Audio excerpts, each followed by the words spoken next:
Kalau tidak jelas nanti saya keluar dari headset mungkin. Jelas ya? Jelas, insya Allah. Bismillahirrahmanirrahim. وبه نستعين على أمور الدنيا والدين والصلاة والسلام التمان أكملان على سيد المرسلين سيدنا محمد وعلى آله وصحبه أجمعين أما بعد. Yang sama-sama kita muliakan ya teman-teman ya. Tidak hadir juga yang hadir di sini. Yang pertama yang sama-sama kita Uma Oki, Uma, Manda, dan seluruh para pengajar ahli, syekh, juga para ustadz yang sama-sama di sini juga yang hadir. Semuanya adalah para pengajar di Masjidil Hufad, tidak bisa disebutkan satu persatu ya. Mudah-mudahan kita semua terus ada di dalam lindungannya Allah Subhanahu wa Ta'ala. Sebelum dimulai mungkin ya, ini pertama kalinya saya mengajar kitab At-Tibyan dengan bahasa Indonesia terjemahan, dan tadi saya juga dengar bahwasanya semua menggunakan terjemah yang cetakan Al-Qawam semuanya ya. Mungkin ada nanti yang memang bukan cetakan Al-Qawam, itu bisa menjadi pembanding, karena kemarin setelah dicek beberapa halaman memang ya namanya juga percetakan, tidak ada yang sempurna, ada kurangnya, bahkan di beberapa tempat ada yang hilang kurang lebih satu paragraf, satu jumlah besar berbeda dengan ya. Jadi di dalam kitab yang berbahasa Arab ini ada yang disampaikan dan ternyata di sini hilang. Ustaz Jabar, ini saya langsung masuk saja atau antum ada yang mau disampaikan? Ustaz Jabar?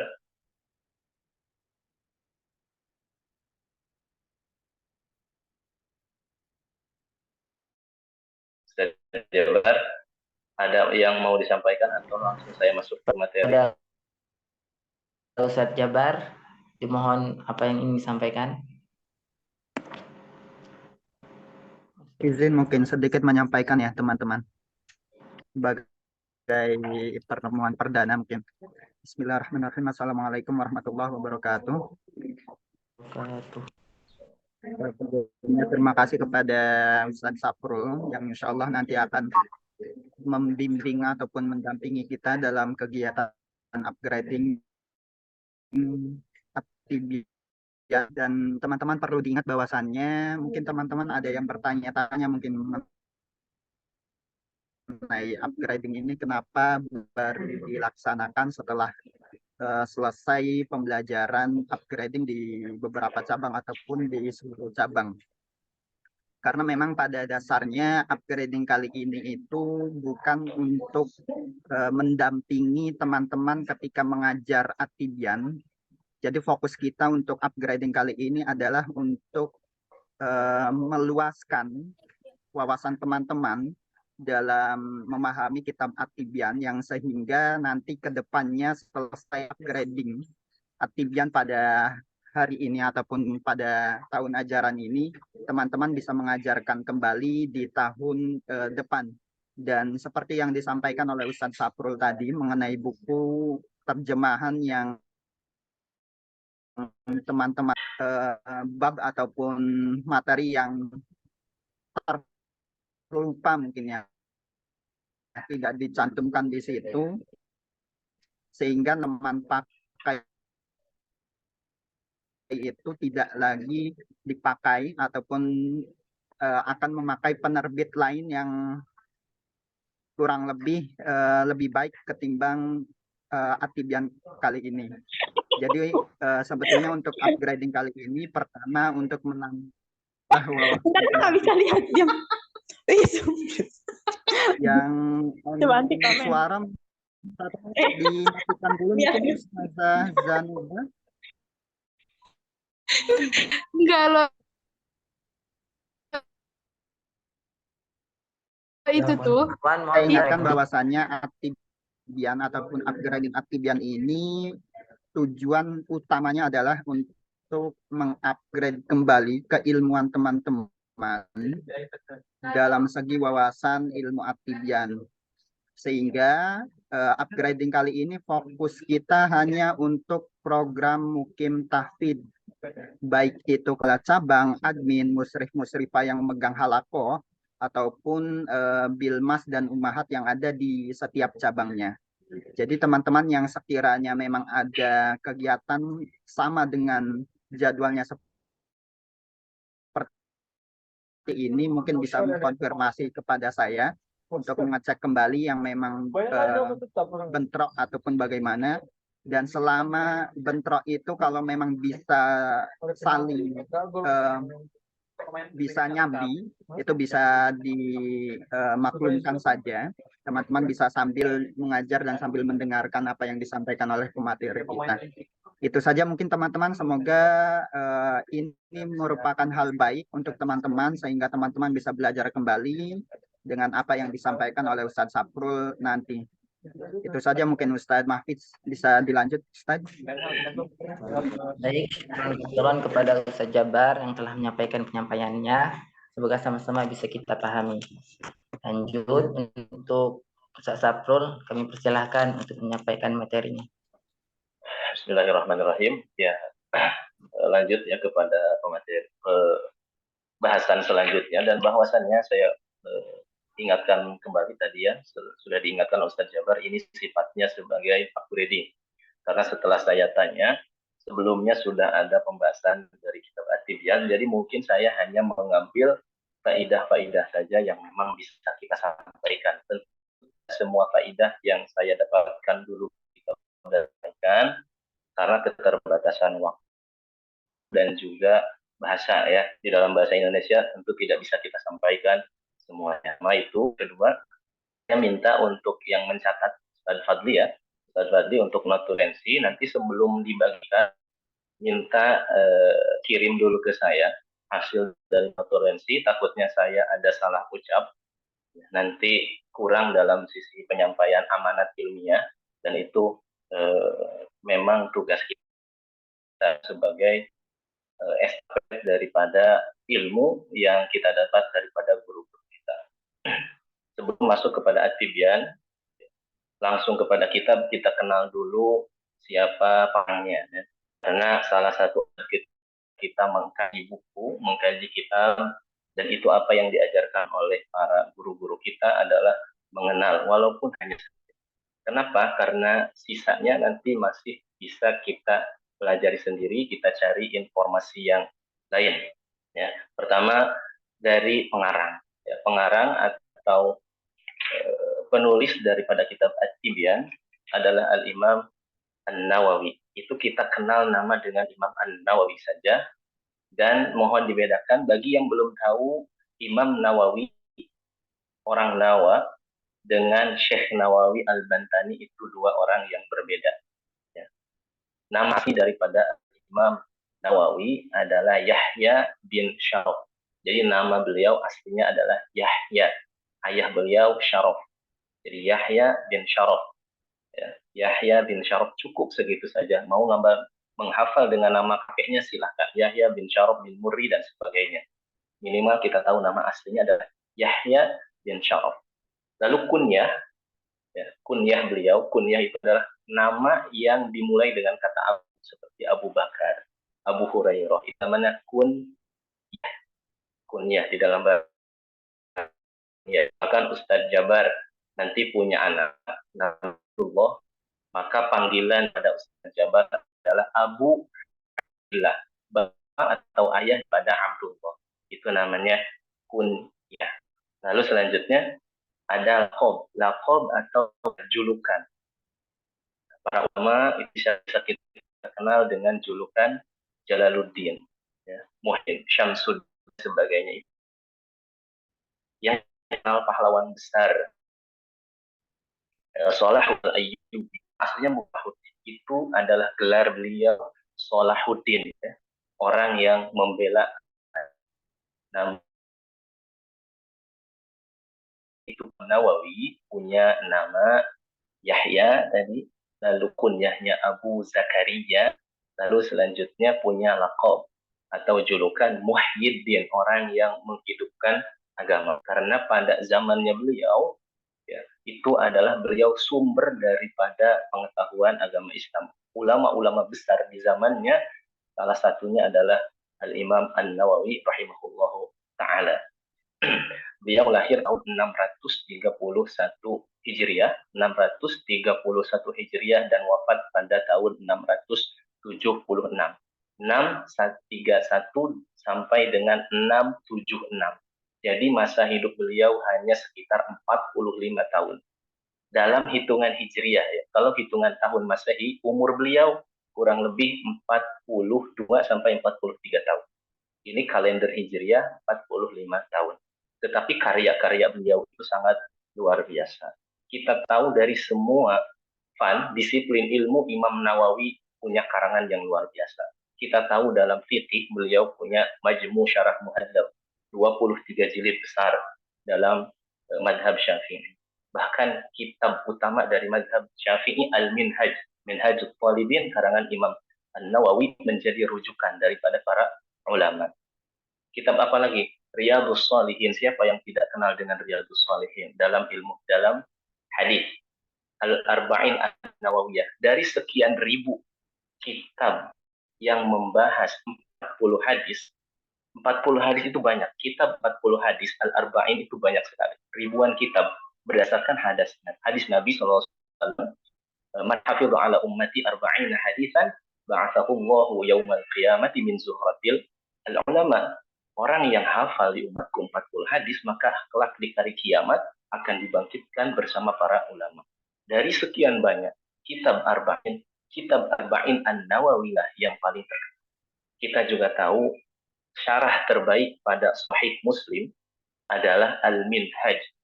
Ya, syarahnya daripada Al-Imam An-Nawawi. Tidak ada syarah yang lebih baik, kata para ulama, pada Sahih Muslim kecuali syarahnya daripada Al-Imam An-Nawawi rahimahullah ta'ala. Pun dalam kitab adab, beliau punya kitab adab yang luar biasa, yaitu At-Tibyan fi Adab Hamalatil Quran.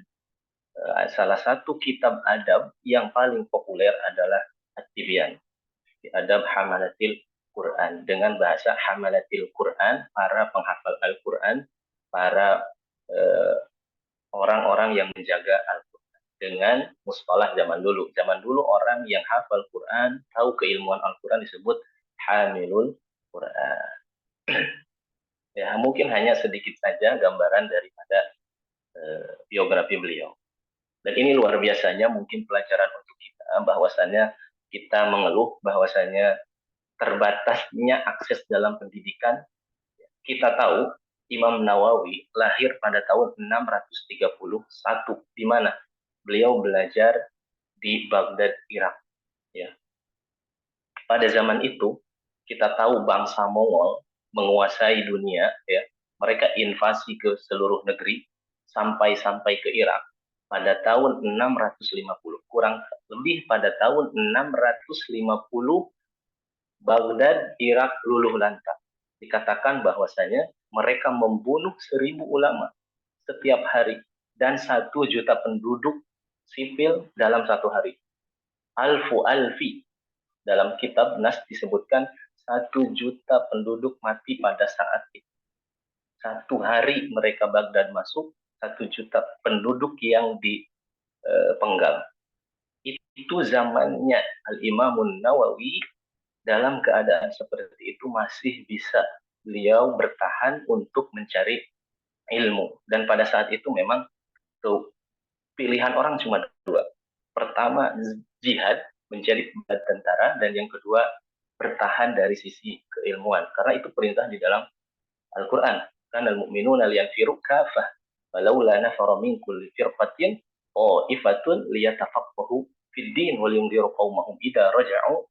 Ya, bahwasanya bukan sebuah kebaikan satu komunitas muslim, ya, semuanya pergi untuk berjihad, tapi ada sebagian nafaro min kulli firqatin minhum ta'ifatun, ada sebagian, satu golongan, ya, daripada kumpulan orang-orang muslim itu yang liyatafaqahu fid din, itu adalah kewajiban yang sifatnya fardu kifayah, keilmuan yang memang harus ada satu orang yang bertanggung jawab.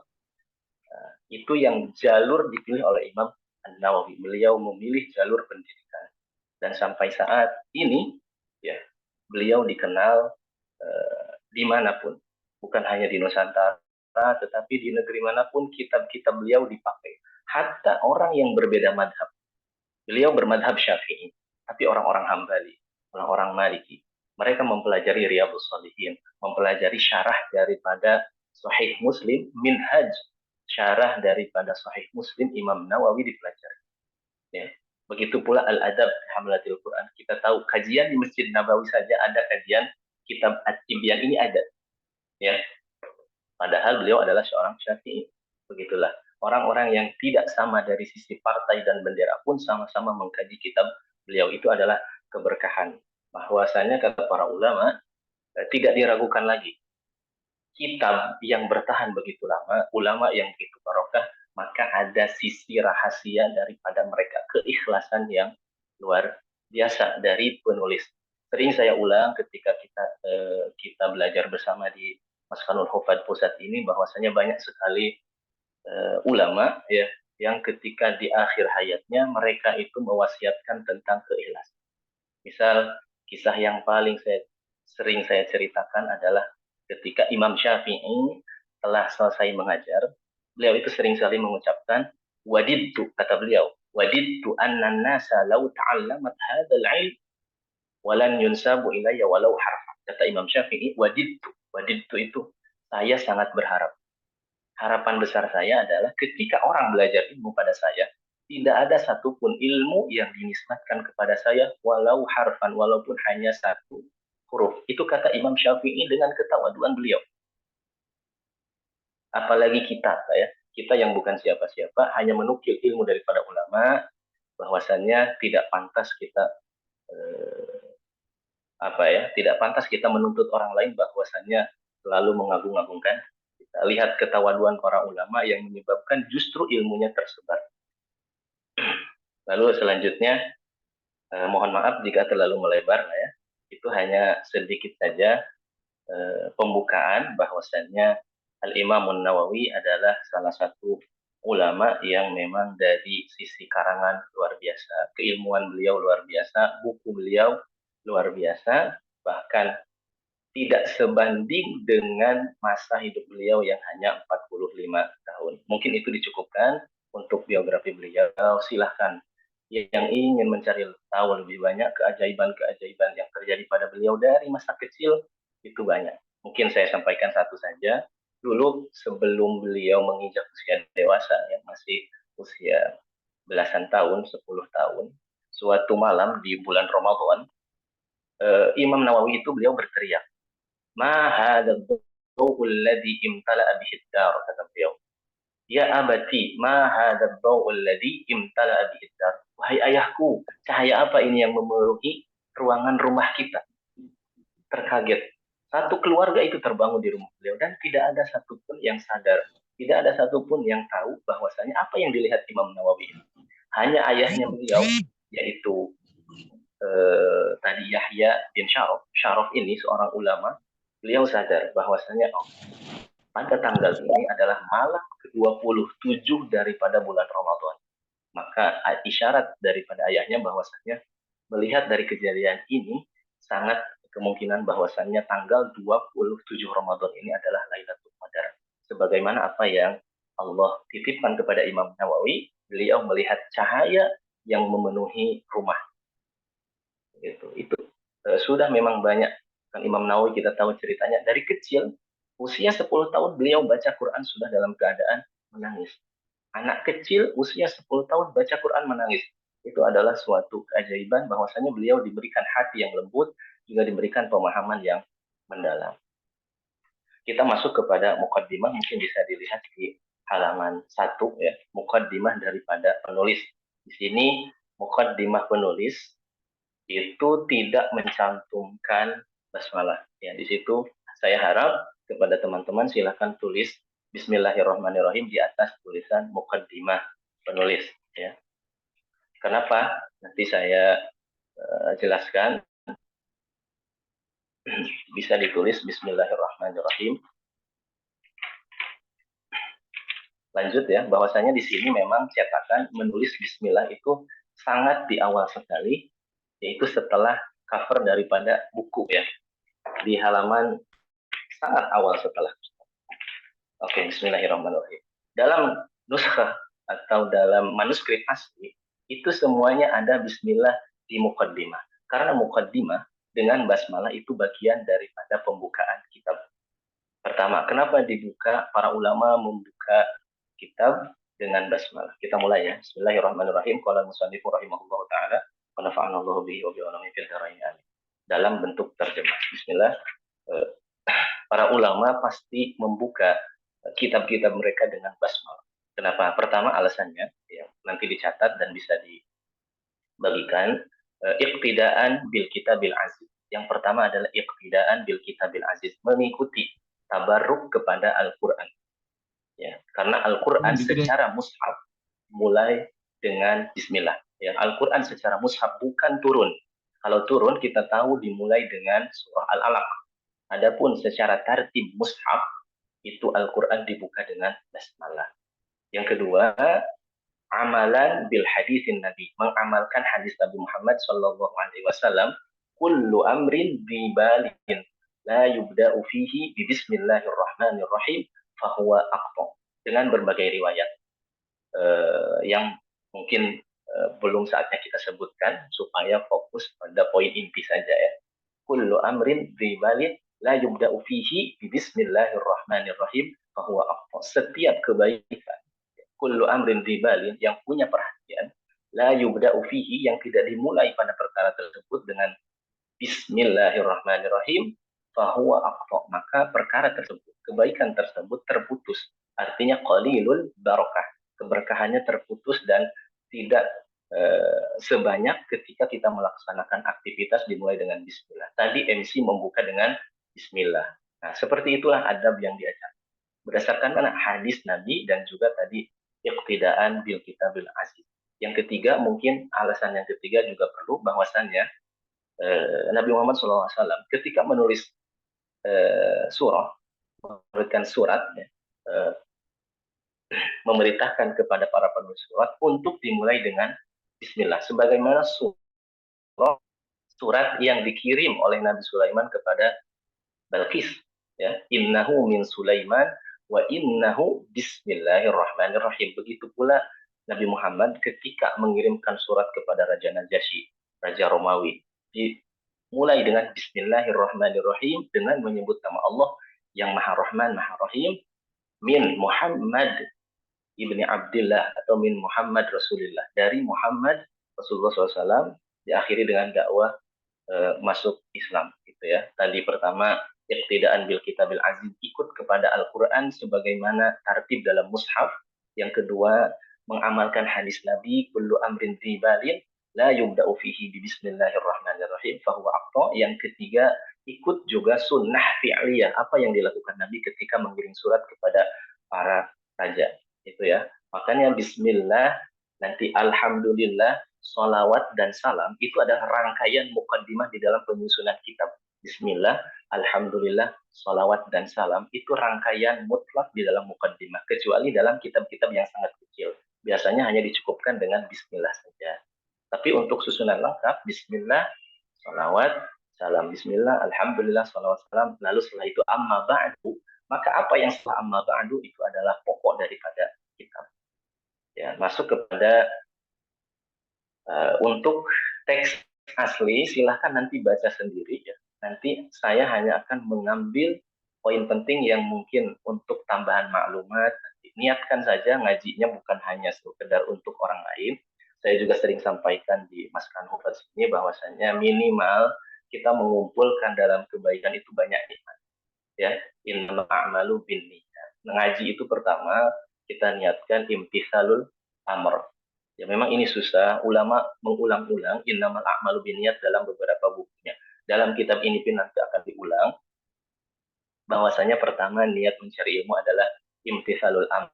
Kita melaksanakan perintah agama. Ya, melaksanakan perintah agama artinya lillahi ta'ala. Yang kedua, setelah imtithalul amr ada an-niyat al-amalu bihi. Kita niat akan mengamalkan terhadap ilmu tersebut. Setelah kita dapat, kita niat ingin mengamalkan ilmu tersebut. Karena percuma ketika kita sudah mendapatkan pengetahuan, tapi tidak diamalkan dengan alasan kita memang malas, bukan karena waktu yang tidak cukup. Itu ditegur. Bahkan ketika kita mengingkari ilmu, tidak mau mengamalkan dengan dasar ingkar, ancamannya adalah neraka lebih dahulu bagi dia. Fa'alimun bi'ilmihi lam ya'malan mu'azzabun min qabli ubadil wasan. Itu dicantumkan oleh Al-Imam Ibnu Ruslan dalam Nazm Zubatnya, wa'alimun bi'ilmihi lam ya'malan, orang yang berilmu tapi enggan mengamalkan, mu'azzabun min qabli ubadil wasan. Jadi niat kita mengamalkan ilmu yang sudah kita dapatkan. Pun seperti itu, amal tanpa ilmu itu juga sia-sia.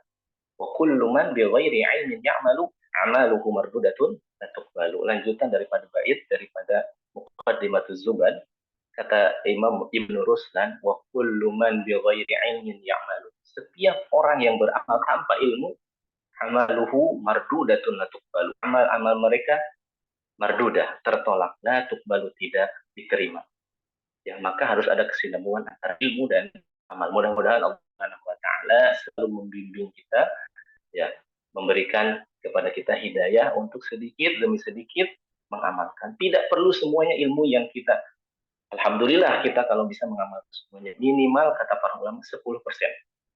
Ya, fa'mal walau bi'ushrin kaz-zakati takhruj bi nuril ilmi min dhulmati. Itu lanjutan dari bait bahwasanya fa'mal walau bi ushrin kaz-zakat. Amalkan ilmumu walau bi ushrin, walaupun hanya 1/10-nya saja. Kaz-zakati sebagaimana zakat. Maksudnya adalah zakat pertanian, ya. Zakat pertanian yang disiram dengan air hujan. Takhruj bi nuril ilmi min dhulmati. Maka engkau akan keluar min dhulmati, daripada kegelapan, bi nuril ilmi, dituntun dengan cahaya keilmuan. Gitu ya. Jadi sebisa mungkin kita mengamalkan apa yang sudah didapatkan. Tadi niatnya baru 2, yang ketiga juga yang diulang-ulang. Al-Imam Al-Ghazali juga mengulang-ulang nasihat-nasihat beliau. Yang ketiga adalah niat izalatul jahli, menghilangkan kebodohan. Niat kita untuk menghilangkan kebodohan. Pertama, kebodohan pribadi. Yang kedua, sebagai penuntut ilmu, kita meniat untuk nanti menghilangkan kebodohan orang lain. Karena kita akan mengajarkan ilmu kepada orang lain, kepada santri-santri, dan siapapun yang belajar kepada kita. Minimal keluarga kita yang di sini hadir, mungkin paling minimal adalah anak-anak kita, dan paling banyaknya ya masyarakat. Juga kalau punya murid, adalah muridnya yang nanti akan menjadi estafet keilmuan. Tadi ya, niat raf'ul jahli, menghilangkan kebodohan baik pribadi ataupun orang lain. Lalu yang terakhir adalah niat ihya'udinillah, menghidup-hidupkan agama Allah. Karena itu juga tugas seorang muslim. Wa may yu'azzim sya'airallahi fa innaha min taqwa. Diulang dengan kalimat yang mirip di Quran, wa may yu'azzim hurumatillah. Ya, orang yang mentakdim, mengagung-agungkan sya'airallah, syiar-syiarnya Allah, tanda-tanda kebesaran Allah, fa innaha min taqwal qulub. Itu adalah salah satu indikasi ketakwaan hati. Ya. Keilmuan ini, terutama ilmu di bidang Al-Quran, adalah salah satu syiar daripada Allah Subhanahu wa Ta'ala. Kita belum masuk ini ya, tidak selesai-selesai. Mohon diingatkan saja kalau nanti terlalu melebar ya, Pak MZ. Lalu baris pertama yang ingin saya kasih catatan, ya, di paragraf pertama itu dikatakan segala puji bagi Allah. Alhamdulillah, itu selalu diterjemahkan segala puji. Kenapa diterjemahkan dengan segala puji? Ya, dalam bahasa Arab, kalau kita tahu, alif lam yang ada di alhamdu itu ikhtilafnya banyak. Dan yang paling masyhur adalah alif lam lil istighraq. Apa maknanya? Jadi makna alhamdulillah itu kullu hamdin lillah. Setiap pujian milik Allah. Setiap itu yang mana? Yang segala itu yang mana? Maka kata para ulama, yang 4 pujian, jadi pujian itu ada 4. Pujian Allah kepada Allah, atau dalam bahasa tauhid qadimun liqadimin. Terus pujian Allah kepada makhluk dalam bahasa lain qadimun li haditsin, ya. Lalu pujian makhluk kepada Allah, pujian dalam arti atau sebutan lain adalah hadithun, kita makhluk yang hadis yang baru, liqadimin kepada zat yang maha terdahulu. Lalu terakhir ada pujian sesama makhluk. Kita ambil salah satu dengan beserta contoh. Contoh puji Allah kepada Allah. Allah sering memuji dirinya di dalam Al-Quran. Ar-Rahmanir Rahim. Itu pujian. Zat yang maha Rahman, maha Rahim. Nanti di sini saya tidak membahas tentang apa itu Ar-Rahman Ar-Rahim. Karena tadi ya fokus hanya di beberapa titik saja. Allah sering mengatakan bahwa wahuwal aziz. Dia zat yang maha agung. Wahuwal qahar, maha kuat. Al-Jabbar, Al-Azim. Itu pujian Allah kepada Allah. Qul huwallahu ahad, la ilaha illa ana fa'budni, kata Allah. Tidak ada Tuhan kecuali saya. Itu adalah pujian Allah kepada Allah.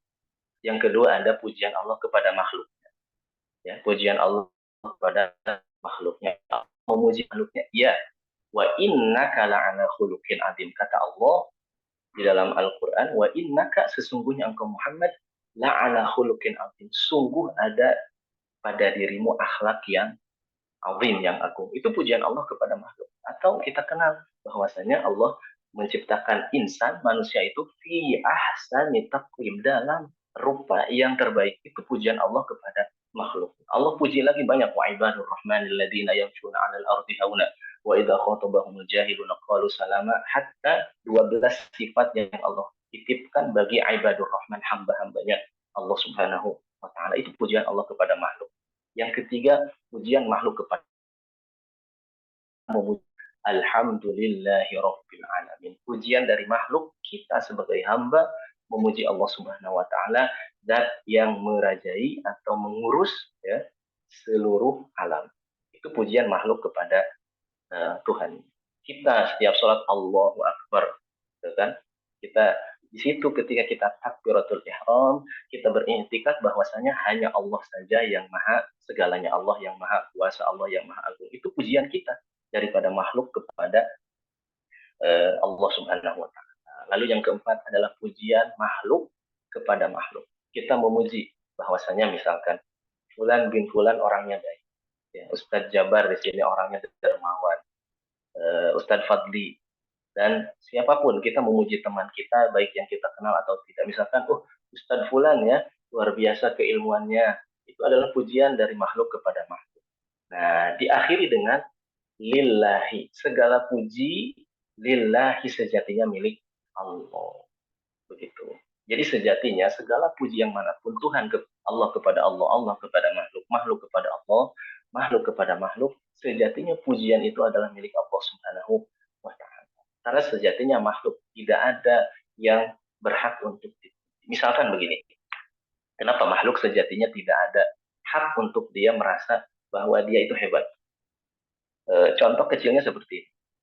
Walaupun sejatinya ya cari contohnya sangat susah untuk sebanding karena walillahil masalul a'la. Orang lihat rumah, lihat gedung, dia bilang, rumahnya bagus sekali. Rumahnya bagus sekali. Tidak ada rumah ketika dipuji rumahnya itu bangga. Karena sejatinya ketika orang memuji rumah, yang dia puji adalah arsitek. Betul. Ketika kita muji rumah, yang kita puji adalah pemilik. Begitupun kita. Kita sebagai makhluk memuji makhluk lain. Orang ini kok baik ya, orang itu luar biasa baik. Sejatinya kita bukan memuji orang tersebut, tapi kita memuji Allah yang Maha Kuasa, yang Allah titipkan sifat Rahman Rahimnya, Allah titipkan sifat baiknya kepada orang tersebut. Sejatinya seperti itu. Dan sejatinya pun kita yang memuji, pujian yang kita lontarkan kepada orang lain itu bukan kehendak kita. Itu adalah titipan Allah, takdir Allah kepada kita, sehingga kita mampu menerima kebaikan, kita mampu melihat kebaikan, sehingga terlontar dalam mulut yang Allah tuntun untuk melafazkan kebaikan. Begitu kenapa selalu alhamdulillahi rabbil alamin. Alhamdulillah pasti diulang-ulang di dalam setiap di Quran pun seperti itu. Ya. Mungkin itu catatan untuk kenapa segala puji bagi Allah. Sedikit saja. Lalu juga alhamdulillah tadi bagian dari mukaddimah kita. Alhamdulillah pujian kepada Allah itu juga bagian daripada penulisan kitab, bagian daripada muqaddimah, itu sudah satu paket. Dari mana munculnya sama? Al-Quran dibuka dengan Bismillah, lalu dilanjut pembukaannya dengan Alhamdulillahirabbil alamin. Iktidaan bil kitab. Yang kedua, hadis Nabi, ada riwayat yang lain, kullu amrin dibarin la yubda'u fihi bilhamdulillah atau bilhamdallah fahuwa aqta ajdam. Bahwasanya setiap kebaikan ketika tidak dimulai dengan mengucapkan alhamdulillah fahuwa aqta, maka perkara tersebut terputus. Artinya qalilul barakah, barakahnya sedikit. Begitu ya. Jadi bismillah alhamdulillah itu punya dasar. Kenapa pasti seperti itu? Karena memang ada dasar tuntunannya. Ya. Lalu selanjutnya setelah tadi muqaddimah bismillah, alhamdulillah, sekarang sholawat. Sholawat di sini ada di paragraf kedua. Sholawat ada di paragraf kedua. Dia menganugerahkan kita dengan mengutus makhluk yang paling mulia, yang paling utama di sisinya, yang merupakan kekasih. Di ayat di sini sedang ada sanjungan kepada Nabi Muhammad, dikatakan bahwa Nabi Muhammad adalah makhluk yang paling mulia. Dan itu adalah bagian daripada akidah. Wa afdalul khalqi 'alal itlaqi Nabiyuna Muhammadun famil anisyiqaq. Ya. Al-Imamul Laqani di dalam Jauharut Tauhid mengatakan wa afdalul khalqi 'alal itlaq. Wa afdalul khalqi, dan makhluk yang terbaik. Wa afdalul khalqi 'alal itlaqi secara mutlak. Nabi Yuna adalah nabi kita Muhammadin, atau Nabi Yuna Muhammadun famil anisyiqaqi, maka menjauhlah engkau daripada keraguan-keraguan tersebut. Karena memang sudah tidak diragukan, itu bagian daripada akidah Nabi Muhammad adalah makhluk terbaik.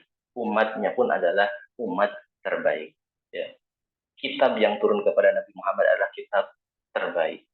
Jadi semua yang bersangkut paut dengan Nabi Muhammad adalah sesuatu yang terbaik. Bahwasanya kuntum khaira ummatin ukhrijat linnas. Kalian itu adalah umat yang berpotensi untuk menjadi khaira ummah. Ya. Punya bekal potensi sebagai khairu ummah. Bahkan dikatakan oleh para ulama, umat Nabi Muhammad adalah umat yang terakhir dari sisi kehidupan, tetapi umat yang paling terdahulu dari sisi kita masuk ke dalam surga. Jadi setelah masuk surganya para nabi, Nabi Muhammad membuka pintu surga nanti, lalu diikuti oleh para nabi yang lain. Setelah itu adalah umatnya Nabi Muhammad. Setelah umatnya Nabi Muhammad masuk ke dalam surga, maka di belakang mereka mengikuti umat-umat terdahulu. Makanya dikatakan bahwasanya nabi terbaik dengan umat yang terbaik. Begitu.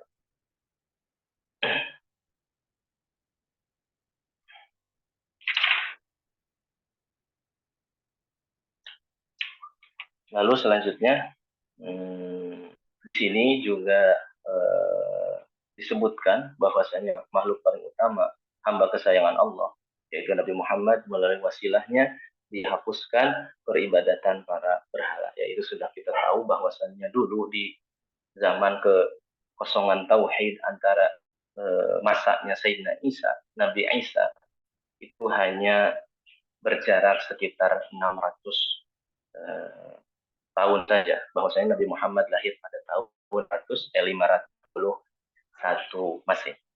600. Lalu beliau diutus menjadi nabi di Gua Hira, pertama kali turun Al-Quran pada 10 Agustus tahun 610 Masehi. Ya. Tahun 610 Masehi. Jadi jarak antara risalahnya Nabi Musa dan Nabi Muhammad hanya sekitar 600 tahunan. Gitu ya. Lalu selanjutnya di sini mungkin ada juga yang ingin saya sampaikan di paragraf ketiga, bahwasannya kata penulis, Allah juga memuliakan nabi-nabinya dengan Al-Quran. Allah juga memuliakan nabinya Nabi Muhammad dengan Al-Quran. Mukjizat yang tak lekang oleh waktu. Ya. Kita juga perlu poin penting bahwasannya, ini ya catatannya, bedanya risalah Nabi Muhammad dengan risalahnya Nabi terdahulu adalah seperti seorang nabi itu punya dua kemuliaan atau dua bekal inti daripada Allah Subhanahu wa taala. Pertama adalah panduan, Yang kedua adalah dari sisi mukjizat. Ya. Sebagaimana kita ketahui, seorang nabi diutus sesuai mukjizatnya disesuaikan dengan kebutuhan. Nabi Isa mukjizatnya adalah dari sisi medis, karena pada zaman itu medis yang sedang tren. Nabi Musa adalah keajaiban tongkatnya. Kenapa? Karena pada waktu penyihir sedang populer, ilmu sihir sedang populer. Seperti itulah kurang lebih. Dan semuanya punya panduan dan mukjizat yang terpisah. Nabi Musa punya Taurat sebagai panduan, tongkat sebagai mukjizat. Nabi Isa punya Injil dan penyembuhan sebagai mukjizat. Seperti itu. Nabi Sulaiman masih memakai kitab Nabi Musa dan juga keilmuan beliau ya dari sisi keilmuan bala tentara, memerintahkan pasukan yang luar biasa baik itu dari kalangan jin dan hewan, itu adalah mukjizat beliau. Tapi risalah Muhammad, salah satu yang membedakan adalah mukjizat beliau berbarengan dengan dustur, mukjizat sekaligus panduan. Taurat itu panduan, tetapi tidak menjadi mukjizat dari sisi harus kaumnya harus bisa mengalahkan. Tidak pernah di zaman Nabi Musa itu ditantang kaumnya untuk membuat hal yang semisal dengan Taurat. Tetapi beda dengan Al-Quran. Al-Quran selain dari sisi mukjizat juga sisi panduan. Dua sisi yang berbarengan. Dan tidak lekang oleh zaman. Tadi dikatakan tidak lekang oleh waktu. Kenapa?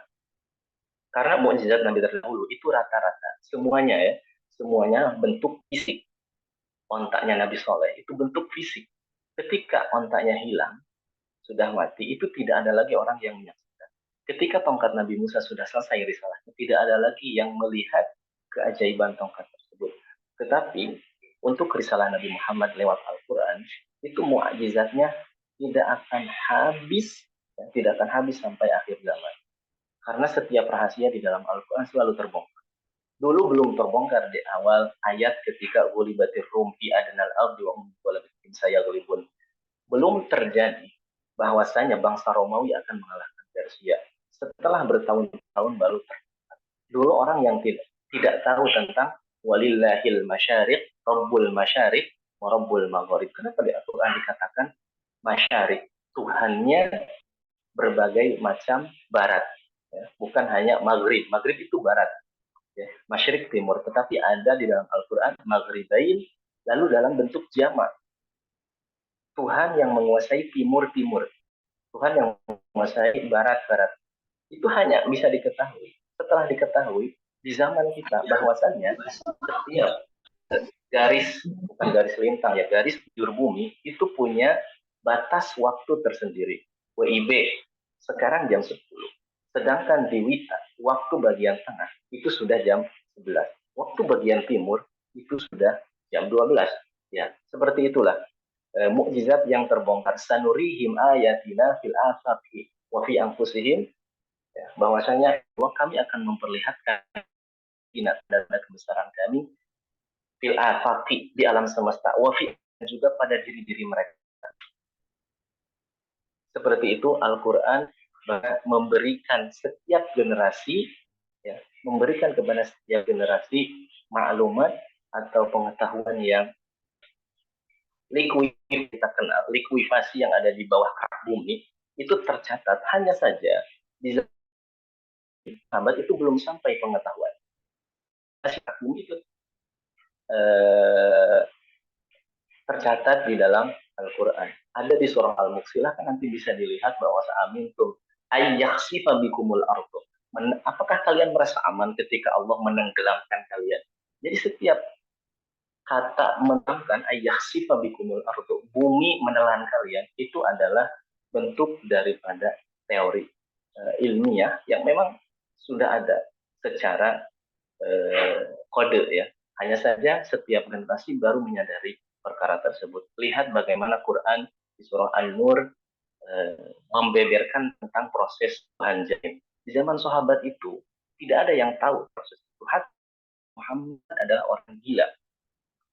Tapi setelah beriringnya waktu, berjalan waktu, orang baru sadar bahwasanya Muhammad bukanlah sebuah kebohongan. Tidak ada satupun teori ataupun apa yang disampaikan oleh Al-Quran bertentangan dengan, ya, makanya apa dalil daripada akhirat itu ada di sisa. Dalil yang terbesar adalah belum ada satupun kebohongan yang ada di dalam Al-Quran. Mohon maaf ya, ini juga terlalu mendalam. Mudah-mudahan ya nanti makanya dilaporkan saja, takutnya ada yang salah ucap atau tidak tertulis. Lalu Al-Quran selain pada mukjizatnya yang tidak lekang oleh waktu, di sini di baris ketiga dia dikatakan bahwa dengan Al-Quran itu dia manusia dan jin. Al-Quran menantang manusia dan jin, ini adalah mukjizat yang tidak akan pernah terbongkar sampai hari ini. Dari dulu sampai sekarang tidak ada orang ya, untuk mengalahkan Al-Quran dari sisi bahasa, kemukjizatan ilmiah, ataupun dari sisi yang lain. Mungkin kita juga tahu, ayatnya sudah kita ulang-ulang, bahwasannya Al-Quran itu bahkan memberi keringanan bagi orang-orang yang ditantang. Pertama, Al-Quran itu di awal-awal menantang para pujangga Arab, ahli-ahli syair, bahwasanya akan kalau memang kalian tidak ya dan jin ditantang secara bersamaan di dalam surah Al-Isra ayat 88, silakan yang mau dibuka mushafnya, tapi saya husnul di sini sudah musyrifah, hafalan Qurannya sudah tidak perlu buka. Kul jama'atil jinnu ala ayat. Al-Quran nantang seperti itu. Kul, katakanlah Muhammad, jama'atil insu wal jinnu, jikalau berkumpul dan jin ala ayatu bimithli hadzal Quran, supaya mereka kumpul diskusi sesuatu yang bimithli hadzal Quran, yang seperti Quran ini gitu. La ya'tuna bimithlihi, tidak akan mampu, walau kana ba'duhum li ba'din dhahir, walaupun mereka saling bantu membantu, bahu membahu, bikin mereka dapat bikin sebagaimana apa yang ada di dalam Al-Quran. Makanya ketika Musailimah al-Kadzdzab berusaha untuk bikin sesuatu yang misal seperti Al-Quran, justru dia malah menghinakan diri. Ad-difda wa mad-difda. Dia malah membahas tentang kodok. Terus dia bikin surat Al-Fil yang lain daripada Alam taro kaifa fa'ala rabbuka bi ashabil. Dia bilang Al-Fil wa ma adraka mal fil. Dia hanya bilang seperti itu, bahwasanya Al-Fil, gajah. Apa yang kamu ketahui tentang gajah? Adraka mal fil. Apa yang kalian ketahui? Terus zailuhu, apa? Hidungnya panjang, belalainya panjang, ekornya pendek. Jadi tidak bisa dia bikin sesuatu yang betul-betul bisa menyaingi Al-Quran. Itu tantangan yang pertama surah Al-Isra dan manusia, ya, manusia dan jin. Mohon maaf, ini harus kita sebutkan juga. Allah membahas tentang keilmuan, manusia didahulukan. Ya. Ketika bicara tentang keilmuan, tetapi ketika selalu didahulukan. Ya, seperti itu. Orang jannah sebelum al-insan. Lalu yang kedua, Allah turunkan tantangan dari satu Quran menjadi 10 surat saja. Dari surah Yunus ayat 138. Surah Yunus ayat 138 kata Allah, "Am yaquluna iftara?" Apakah kalian mengatakan Quran itu iftarah, buat-buatan saja dari Muhammad? Qul fa'tu bi asyri suwarin mithli. Kata mengatakan itu Quran hanya karangan, buat-buatan, fa'tu bi asyri suwar. Coba datangkan 10 surat saja. Ya, bimithli. Tamam? Dan itu juga tidak akan mampu. Mereka tidak akan mampu mendatangkan fa'tu bi asyri suwar mithlihi. Tidak akan mampu. Dan tidak ada yang mampu. Memang pada saat itu ada yang mencoba pun tidak. Setelah itu tidak sanggup, Allah turunkan lagi tantangannya hanya dengan satu surah. Di surah ayat 13 Allah mengatakan, am yaquluna iftaruh qul fa'tu bi surah wad'u man istata'tum min dunillahi in kuntum shadiqin. Kata Allah, jika kalian tetap mengatakan Quran ini hanya buat-buatan, qul fa'tu bi surah, datangkan satu surah saja. Mana Al-Kautsar yang paling pendek 3 ayat saja. Silahkan datangkan ayat yang misal itu pun tidak ada yang mampu.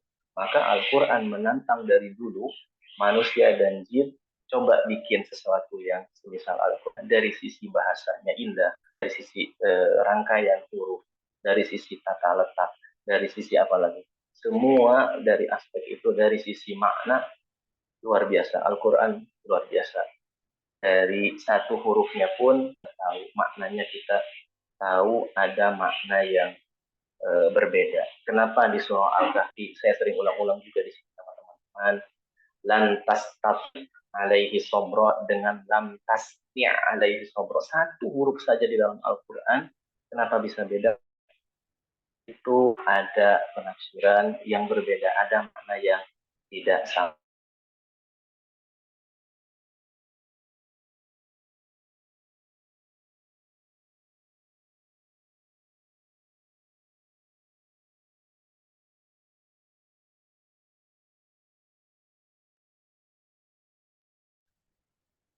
Kepada pembawa acara, ini sampai jam berapa ya? Biar nanti bisa dikira-kirakan. Saya juga terkadang kalau bicara seperti itu kadang lewat. Insya Allah sampai jam 12, Ustaz. Berarti untuk forum tanya jawab seperti apa? Mungkin 15 menit, Ustaz, untuk tanya jawab, insya Allah. Lebih ya, nanti sampai jam 12 lebih, 15 terpotong azan, lalu dilanjut, begitu. Baik, Ustaz. Oke, bismillahirrahmanirrahim. Lanjut juga, mungkin saya di mukaddimah ini agak ada beberapa penekanan poin penting. Dan kalau memang lihat dalam konteks kitabnya lebih asik, kita lihat setelah Allah menantang manusia dan jin untuk mendatangkan semisal, terus Allah membungkam orang-orang yang menyimpang dan melampaui batas. Ini juga sebetulnya banyak ya, ayat-ayat ketika Allah ingin membungkam perkataan mereka yang tidak bisa diterima oleh Allah. Misalkan mereka mengatakan bahwa Isa bin Allah, bahwasanya Isa itu putra Allah, Isa itu Tuhan anak, Maryam itu adalah Tuhan ibu. Al-Quran hanya mencantumkan sifat kemanusiaan ringan saja. Apa kata Al-Quran? Karena yakulanit to'am. Karena ada kedua-duanya, Isa dan Maryam, yakulani, dua-duanya makan at-to'ama, kepada makan. Jadi sisi pemikiran mereka yang dangkal dibantah dengan dua kata itu, karena yakulanit to'am. Jadi tidak mungkin Tuhan itu makan. Orang yang dulu menuhankan Isa, menuhankan Nabi Isa, menuhankan Sayyidah Maryam, itu mereka tahu bahwasanya Nabi Isa itu makan. Ya, Nabi Isa itu makan, Sayyidah makan. Maka tidak mungkin secara logika yang sehat Tuhan itu makan. Masa Quran ada Tuhan lapar gitu. Itu sesuatu yang tidak masuk pada logika yang sehat. Ada beberapa orang yang protes kepada Nabi Muhammad, kenapa Tuhan engkau hanya satu? Kenapa Tuhan kita harus satu? Padahal kebutuhan kita banyak. Kalau kebutuhan kita banyak, maka Tuhannya itu harus banyak.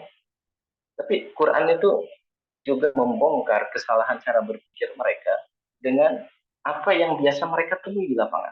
Kata Allah, kita tahu bahwasanya di zaman itu orang masih ada hamba sahaya, abid, yang diperbudak di zaman dulu itu masih banyak pada saat ayat itu turun. Wadaraballahu mathalan ar-rajulain. Ini di surah An-Nahl ayat ke-76. Ayat 75 lah.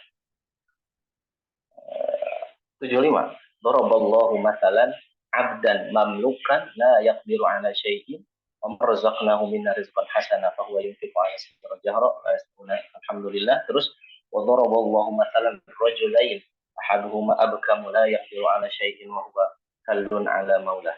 Dan ayat-ayat yang wa daraballahu mathalan rajulan ini juga ada beberapa kali. Di situ ada beberapa permisalan bahwasannya ketika seorang hamba punya dua tuan lah, minimal seperti itulah. Ketika seorang hamba punya dua tuan, itu tidak sama dengan seorang hamba sahaya yang hanya punya satu Tuhan. Kenapa? Karena perintah yang akan diberikan kepada hamba tersebut itu akan lebih banyak. Ketika kita punya dua majikan, maka kita akan lebih tertekan. Ya. Maka justru sejatinya miliki satu majikan itu, satu Tuhan itu lebih enak karena perintahnya enteng. Begitu. Dan mereka tercengang, oh iya, ternyata logika tersebut mereka salah di dalam berpikir. Maka Al-Quran itu selalu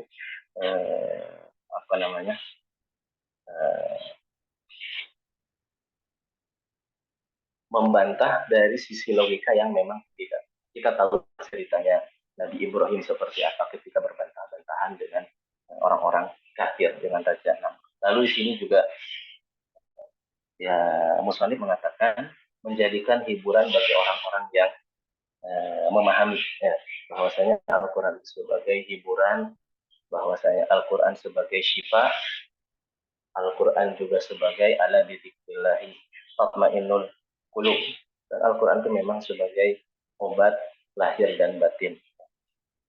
Wa nunazzilu minal Qur'ani ma huwa syifa wa rahmatun lil mu'minin. Syifa, obat dan juga rahmat bagi orang-orang yang beriman. Lalu juga di sini di baris selanjutnya tidak usah diulang-ulang, dan walaupun terjadi perubahan zaman, bahwasanya wa khairu jalisin wal Quran, sebaik-baik teman adalah Al-Quran, la yumallu wa tardaduhu yazdadu bihi tajammula. Itu di dalam baitnya Al-Imam Al-Jazari dalam Baitul Nasyr ya. Oh ya, ini bait daripada Al-Imam Syatibi, bahwasanya wa yazdadu wa tardaduhu yazdadu fihi tajammula, mengatakan diulang-ulangnya Quran yazdadu bertambah fihi di dalam bacaannya Al-Quran tersebut tajammula, keindahan. Sering diulang justru kita malah mendapatkan hasil. Oke lah, kita setoran satu kali, kita ngaji Quran tafsir satu kali, itu berbeda dengan kita kaji lagi, maka ilmu yang didapatkan adalah ilmu yang terus bertambah dan berbeda. Ada rahasia yang Allah berikan terus walaupun diulang. Juga di sini adalah Allah mudahkan Al-Quran untuk diingat ya, Allah untuk diingat walaupun seorang anak kecil. Itu di Quran di surah Al-Qamar, walaqad yassarnal Qur'ana lidzikri fahal min mudzakir, itu Allah ulang-ulang 4 kali. Itu sebagai penegasan. Memang tidak semudah yang kita bayangkan. Maksudnya Quran itu perlu kita hafal, perlu murojaah. Kita tahulah proses yang sudah menghafal. Tidak semua. Tetapi ketika kita bandingkan dengan kitab yang lain, itu tidak ada satu kitab pun yang samawi, Taurat, Injil, yang mereka itu hafal. Bahkan ketika Nabi Uzair, ya kita tahu Yahudi mengatakan Uzair ibnullah, bahwasanya Uzair itu ibnullah. Didasarkan apa mereka mengatakan Uzair itu anak Allah? Karena Nabi Uzair itu hafal Taurat. Ketika bangkit Nabi Uzair di masa yang berbeda, hafal Taurat, maka orang-orang Yahudi mengatakan Uzair ini anaknya Allah. Tidak mungkin kalau dia tidak Tuhan, dia hafal Taurat. Gitu. Hanya berdasarkan dia hafal Taurat. Terus bagaimana jika Yahudi pada zaman itu ada hadir pada zaman ini? Anak-anak kecil loh, bukan Nabi, anak-anak kecil hafal Quran, hafal tata letaknya, hafal ayat. Maka mungkin Yahudi pada zamannya Nabi Uzair, mereka akan menyembah anak-anak kecil di zaman sekarang. Nah itu ya, bahwasanya walaqad yassarnal Qur'ana lidzikri, tentu itu dengan bantuan Allah. Inna nahnu nazzalna dzikra wa inna lahu lahafizun. Dari sisi hafalan, saya juga ingin saya ulang-ulang kepada teman-teman bahwasanya jangan berhenti hanya sebatas menghafal, tapi pelajarilah. Karena yang dituntut oleh Al-Quran adalah afala tadzakkarun. Apa yang dituntut Al-Quran kepada umat Nabi Muhammad adalah afala tadzakkarun. Apakah kalian tidak mempelajarinya? Itu yang dituntut. Karena dari sisi hafalan sudah Allah jamin.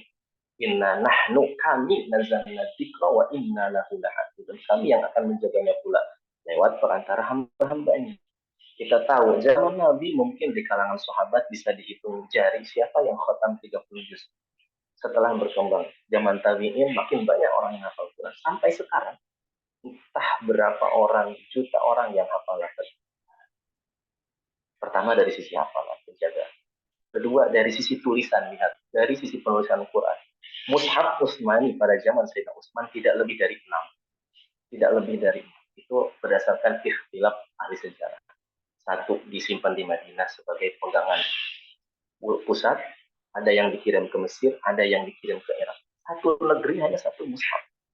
Itu di zaman dulu. Penjaga zaman sekarang kita dapati satu masjid, ya, entah berapa ratus Quran yang tertumpuk di rumah, entah berapa Quran yang tertumpuk berdebu. Itu dari sisi penjagaan lafaz. Dari sisi rekaman, kita tahu ada berapa rekaman. Mas Kanul Hufad saja punya rekaman. Dari sisi MP3, MP4, semuanya ada. Dari sisi lafaz, tapi dari sisi pemahaman itu yang justru kita turun drastis. Orang Muslim zaman sahabat, pemahaman terhadap Al-Qur'annya tidak sama dengan pemahaman kita di masa sekarang. Karena itu yang tidak dijamin Allah. Sejatinya kita hafal, itu bukan berkat kita ya, tetapi memang itu janji Allah di dalam. Tapi dari sisi pemahaman Allah tidak jamin. Allah memberikan beban pemahaman kepada kita. Maka yang sisi satu lagi, kita hanya terlalu kadang berat ke sisi kiri, lupa sisi kanan, begitu ya. Dan itu bukan nasihat dari saya, itu nasihat daripada guru-guru kami, bahkan di dalam beberapa kitab itu disebutkan ya bahwasanya teruslah seorang mukmin sejatinya memang harus selalu menggali sampai Al-Quran menjadi betul-betul pedoman hidup.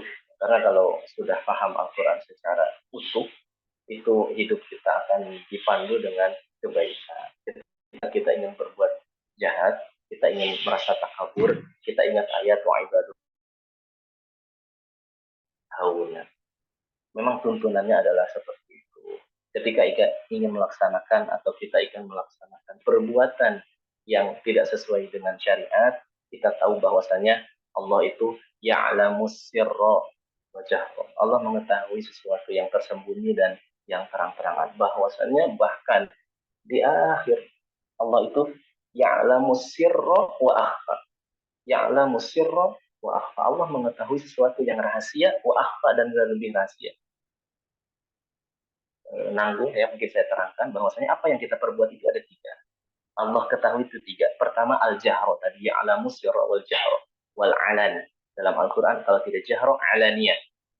Sesuatu yang terang-terangan kita tahu, orang lain tahu, Allah tahu. Ya. Tadi ya, pertama yang terang-terangan Allah tahu, terus orang lain tahu, kita pun tahu. Allah mengetahui juga yang asirro, yang rahasia. Jadi hanya kita dan Allah yang tahu. Hanya kita dan Allah yang tahu. Bahkan di atas level itu, ya'lamu sirra wa akhfa. Yang lebih tersembunyi. Apa yang lebih tersembunyi daripada rahasia? Yang rahasia itu kita lakukan tersendiri tanpa ada orang yang tahu. Ya'lamu sirra wa akhfa. Yang lebih tersembunyi dari itu apa? Yang lebih tersembunyi itu adalah apa yang akan kita kerjakan besok dan apa yang akan kita rahasiakan besok. Hatta kita sendiri pelakunya itu belum tahu apa yang akan kita lakukan besok, tetapi Allah tahu apa yang akan kita lakukan besok. Tadi ya, 3 level apa yang kita lakukan itu semuanya Allah tahu. Yang kita lakukan terang-terangan Allah tahu, bahkan orang lain tahu. Kita tahu. Yang kita lakukan saja tersembunyi Allah tahu. Orang lain tidak tahu, tapi kita dan Allah saja yang tahu. Dan yang alamu sirra wa akhfa, yang paling tersembunyi apa yang akan kita lakukan besok, apa yang akan kita rahasiakan dari orang lain besok, Allah sudah tahu. Selanjutnya juga di paragraf selanjutnya Allah mengatakan, saya memujinya karena nikmat-nikmat di atas juga karena nikmat-nikmat yang lain. Kata Imam Nawawi, saya memuji Allah itu berdasarkan nikmat yang Allah berikan dan juga nikmat yang lain yang tidak bisa kita hitung. Allah menegaskan di dalam Al-Quran 2 kali diulang di surah Ibrahim ya, dan juga di surah An-Nahl. Wa in ta'uddu ni'matallahi la tuhsuha. Kalau kalian ingin menghitung-hitung nikmat Allah, la tuhsuha, selamanya tidak akan dapat dihitung. Pun di dalam An-Nahl juga diulang kata Allah Subhanahu wa taala. Berarti kalau di Ibrahim ayat 34, An-Nahl ayat 18. Ibrahim ayat 34 An-Nahl ayat 18. Awal ayat itu sama. Beda sedikit aja, wa atakum min kulli ma sa'altum wa in ta'uddu ni'matallahi la tuhsuha. Koma di situ ya. Ketika kalian ingin menghitung-hitung nikmat Allah, la tuhsuha, selamanya tidak akan terhitung. Nikmat Allah yang banyak ini tidak akan terhitung. Yang unik justru di akhir ayat. Ada dua sisi di situ, sisi kita dan sisi Allah Subhanahu wa taala. Mungkin bisa sambil dilihat ya kalau memang ada kesempatannya di surah Ibrahim ayat ke-34. Wa atakum min kulli ma sa'altum wa in ta'uddu ni'matallahi la tuhsuha. Ketika bicara nikmat, itu di akhir ayat Allah mengatakan innal insana lazalumun kafar. Ya, innal insana lazalumun kafar. Allah bongkar kebiasaan manusia ketika sudah dia mendapatkan nikmat. Berhubungan nikmat biasanya seperti apa? Innal insana, sesungguhnya manusia itu lazalumun. Pertama zalim terhadap nikmat. Allah berikan harta lebih, Allah berikan kesehatan, dia zalim pada diri sendiri, zalim pada hartanya digunakan untuk sesuatu yang Allah larang. Kafar, dan dia orang yang kufur terhadap nikmat. Itu dari sisi manusia. Di surah Ibrahim ayat 34, ketika Allah menyinggung soal nikmat yang tidak terhitung, diakhiri dengan ayatnya innal insana lazalumun kafar. Lalu di surah An-Nahl ayat 18 kita temui sesuatu yang luar biasa, yaitu harapan kita ya, atau kasih sayang daripada Allah Subhanahu wa taala atas kezaliman yang kita lakukan. Di surah An-Nahl ayat 18 mungkin bisa dilihat, ataupun ya kalau sudah hafal saya bacakan, wa in ta'uddu ni'matallahi la tuhsuha. Di akhir ayat innallaha laghafurur rahim. Ketika kita kufur terhadap nikmat, zalim terhadap nikmat yang Allah berikan, sejatinya Allah tetap Tuhan yang maha ghafur, maha rahim. Ya, bahwasanya seorang hamba, ya, kata para ulama, setiap kehambaan itu adalah kehinaan. Kita jadi hambanya orang lain itu disuruh-suruh itu kehinaan, kecuali penghambaan kepada Allah Subhanahu wa taala. Ana abdun sara fakhri. Ya, kebanggaan saya adalah menjadi seorang hambanya Allah Subhanahu wa taala. Makanya ketika Imam Syafi'i mendapatkan nikmat, apa kata beliau, ini unik sekali kata beliau, saya itu tidak senang, bukan senang karena nikmat yang saya dapat. Kenapa Imam Syafi'i kalau dapat nikmat, beliau itu senang. Tapi dasar senangnya itu bukan karena nikmat. Misalkan dapat hadiah emas 1 kilo, bukan karena itunya. Diberikan kesehatan, bukan karena sehatnya. Kata Imam Syafi'i, saya senang mendapatkan nikmat karena sang pemberi nikmat.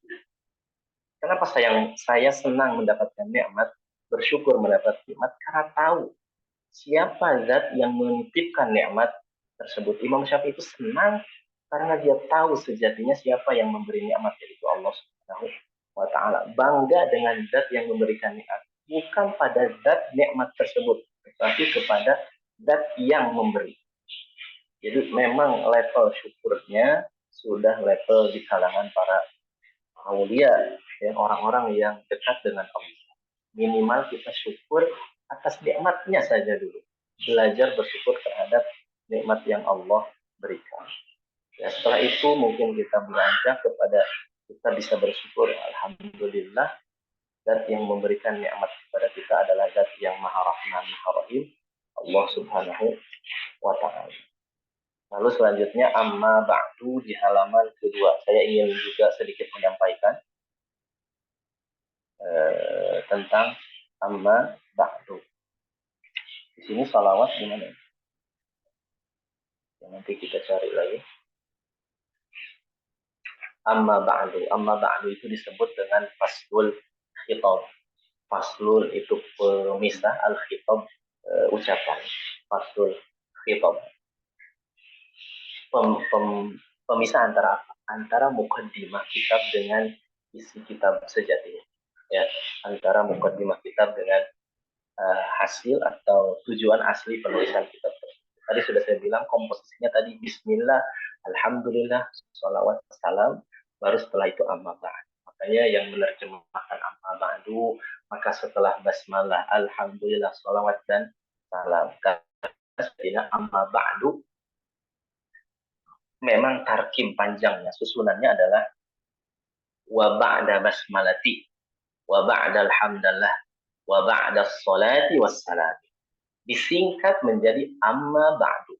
Jadi amma itu adalah singkatan dari kata ba'da basmalah walhamdulillah wassalatu wassalam. Disingkat menjadi amma ba'du. Bahkan ada yang disingkat lagi menjadi wa ba'du sebagai dan. Ya. Dan ini ulama ikhtilaf. Siapa yang pertama kali mengucapkan amma ba'du? Dan yang pendapat yang paling kuat dikumpulkan adalah Nabi Daud alaihi salam wa atainahul hikmata wa faslal khitab. Itu dicatat di surah Qasas ya. Wa atainahul hikmata wa faslal khitab. Dan kami berkahi atau berikan kepada Nabi Daud adalah al-hikmah yang tadi hikmah kenabian yaitu mukjizat Taurat, apa yang Zabur yang beliau baca, mohon maaf, dan faslal khitab. Jadi faslal khitab ini yang pertama kali mengucapkan adalah Nabi Daud dan termasuk sunnah. Ya, termasuk sunnah kita ketika berbicara menyertakan amma ba'd. Karena Nabi Muhammad pun ketika khutbah itu beliau menyertakan kalimat amma ba'du. Sebetulnya ada juga bait dari para ulama, ada 7 pendapat. Jarol khulfu amma ba'du man kana badiyan biha uda aqwalun wa Dawudu akrab. Jarol khulfu, telah terjadi khilaf amma ba'du terhadap lafaz amma ba'du man kana badiyan. Siapa yang pertama kali memulai? Biha uda aqwalun. Pada pembahasan ini ada banyak sekali pendapat. Wa Dawudu akrabu, dan pendapat yang mengatakan pertama kali mengucapkannya Nabi Daud, akrabu itu lebih dekat kepada pembenaran. Lalu selanjutnya wa Yaqubu wa Ayyubus sabur wa Adam, Nabi Yaqub. Terus katanya Nabi Ayyub, wa Adamu juga Nabi Adam. Jadi di kalangan Nabi itu ada berapa tadi? Wa Dawudu akrabu wa Yaqubu wa Ayyubus sabur wa Adam. Dari kalangan para nabi ada 4. Lalu di kalangan para ahli lughah sebelum Nabi lahir ada 3. Wa qassun wa suhbanun wa ka'bun wa ya'ud. Mungkin itu nanti ditulis atau tidak dengan notensi itu bebas. Yang penting intinya ikhtilaf ada 8 qaul ya. Qassun katanya suhban dan Ka'ab dan Ya'ud. Tetapi yang paling dekat kepada kebenaran adalah Nabi Daud yang pertama kali mengucapkan itu atas berdasarkan Al-Qur'an wa atainahul hikmata. Ataina Daud al-hikmata wa faslal khitab. Mohon maaf kalau agak salah ya membaca ayatnya lah. Terkadang gitu lisan keseleo.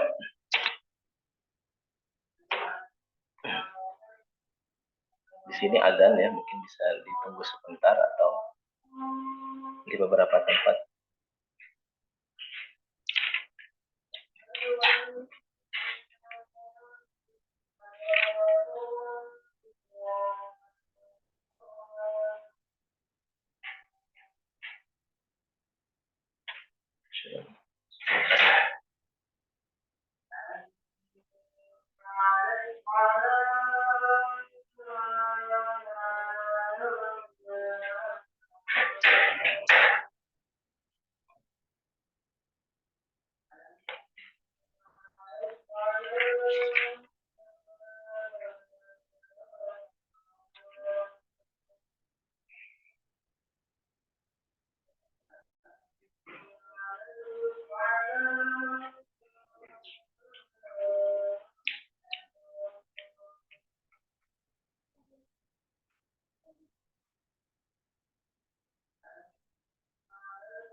اللهم رب هذه الدعوة القائمة سيدنا محمد والشرف والجلال العلي وما معي وعلى selanjutnya tadi sudah selesai kita sampai amma ba'du, dan sejatinya ini pun di sini ada kekurangan. Di sini ada kekurangan setelah kalimat di halaman kedua itu yang saya bersaksi bahwa tiada Tuhan yang berhendak diibadahi selain Allah, yang tiada sekutu baginya, la syarikalah, syahadatan tudkhilu bihi al-zinan di dalam kitab mufidatun sahibatul minan niran, menyelamatkan manusia daripada api neraka, lalu musilatan lahu ila suknal jinan, dan menyampaikan manusia kepada surga. Nah, setelah itu sejatinya ada syahadat Nabi wa asyhadu anna Muhammadan abduhu wa rasuluhu. Nah, pada cetakan atau cetakan ini ya, itu di situ tidak disertakan syahadat Nabi. Kan syahadat itu dua, syahadatul ilah, syahadat la ilaha illallah, dan syahadatul Nabi wa asyhadu anna Muhammadan, ataupun dengan lafaz yang lain. Di sini tidak dicantumkan. Padahal itu adalah sesuatu yang berpasangan. Kita temukan di kitab manapun pasti ada asyhadu alla ilaha illallah, setelahnya asyhadu anna Muhammadar Rasulullah. Mungkin mengambil dari nasah kitab yang kurang tepat atau ada kekeliruan, Allah Ta'ala, dan dikasih catatan saja bahwasanya di situ tidak disertakan syahadat Nabi ya, atau tidak tertulis terlewat syahadat Nabi, karena sejatinya setelah syahadat Allah, syahadat ketuhanan, ada syahadat kenabian ya, sebagaimana dalam tahiyat asyhadu an la ilaha illallah wa asyhadu anna Muhammadar Rasulullah. Itu pun terlewat ya, dan memang setelah dicek kitab dalam bentuk bahasa aslinya pun dalam bahasa Arab memang ada yang tidak menyertakan, tetapi untuk yang cetakan yang direkomendasikan, cetakan yang memang dipercayai, itu menyertakan kalimat syahadatain, karena kita kenal bahwa nutqu bisyahadatain i'tubira, ya, bahwasanya syahadah itu terbagi menjadi dua, wa nutqu bisyahadataini, mengucapkan dua syahadat i'tubira yang mu'tabar, syahadat ilah dan juga syahadat nubuwah. Ya, tinggal dikasih catatan saja, dan nanti mungkin ya saya juga belum menemukan cetakan yang bagus, penerbit yang bagus.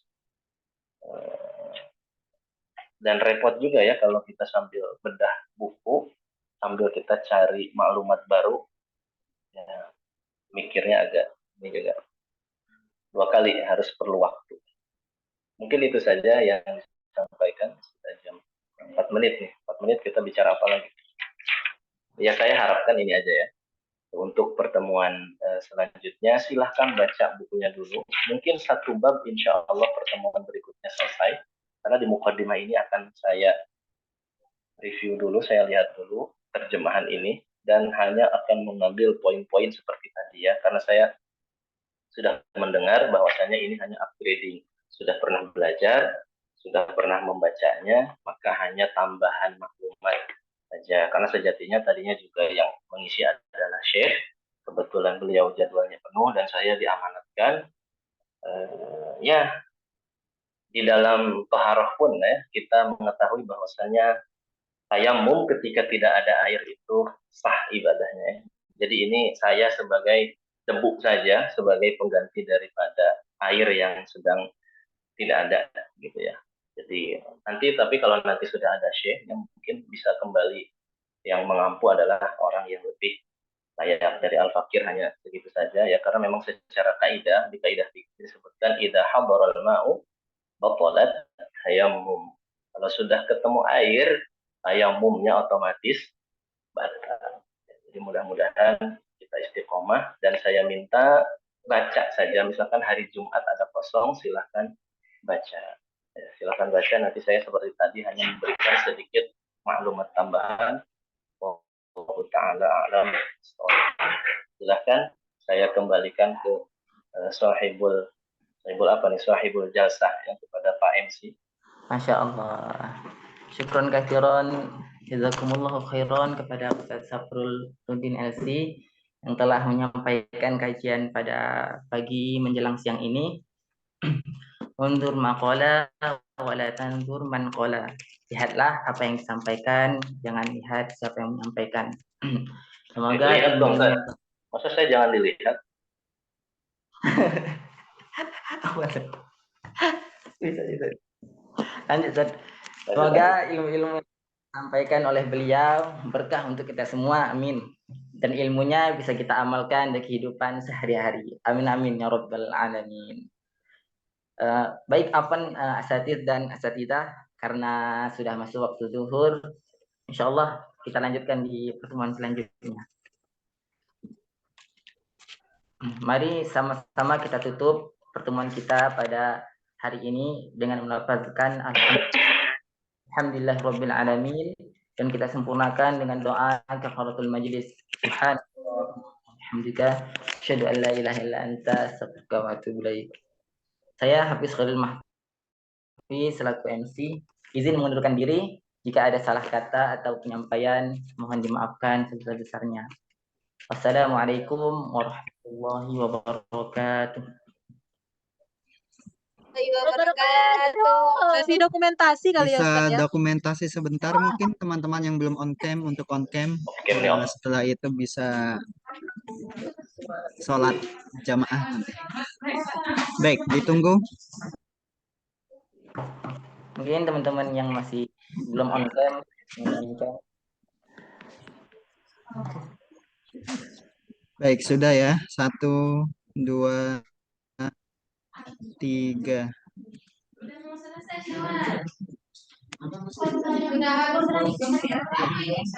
Oke, slide selanjutnya. 1, 2, 3. Baik, terima kasih teman-teman. Syukron. Assalamualaikum warahmatullahi wabarakatuh.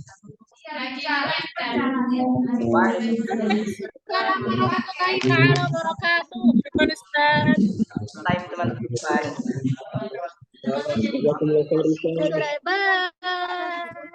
Munte.